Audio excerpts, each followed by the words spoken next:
Սիրելի երևանցիներ, մենք գտնվում ենք կինո Մոսկվայի ամառային դահլիճում եւ ուզում եմ ձեզ հետ կիսվել մի շատ լավ լուրով։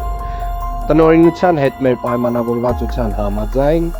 Երևանի կինո Մոսկվայի ամառային դահլիճը ամբողջապես վերականգնվում է իր նախնական տրամաբանությամբ։ Իրականում շատ երևանցիներ ունեն շատ ջերմ հուշեր կապված այս հատվածի հետ։ Եվ եթե հիշում եք, այս պայմանությամբ իրավիճակը ոչ այնքան բարվոք է, մասնավորապես Թումանյանի հատվածից, այնտեղ կան տարատեսակ շինություններ փոքրիկ, որոնք ամբողջապես պետք է վերանան։ Հուշարձանի վերականգնման նախագիծը իրականացնելու է Սպարտակ Կնտերցյանի որդին Աղասիկ Կնտերցյանը։ Աղա Կնտերցյան, խնդրում եմ շատ հակիրճ պատմենք,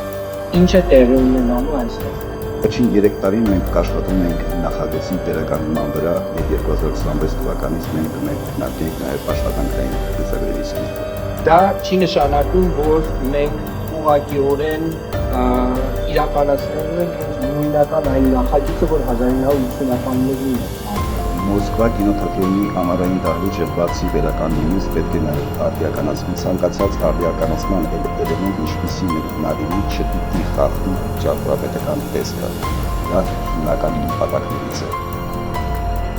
Ուզում եմ շնորհակալություն հայտնել բոլոր այն անձանց, ովքեր ներգրավված են եղել այս նախագծի համաձայնեցման շրջանակներում եւ մասնավորապես կինո Մոսկվայի տնօրինությանը,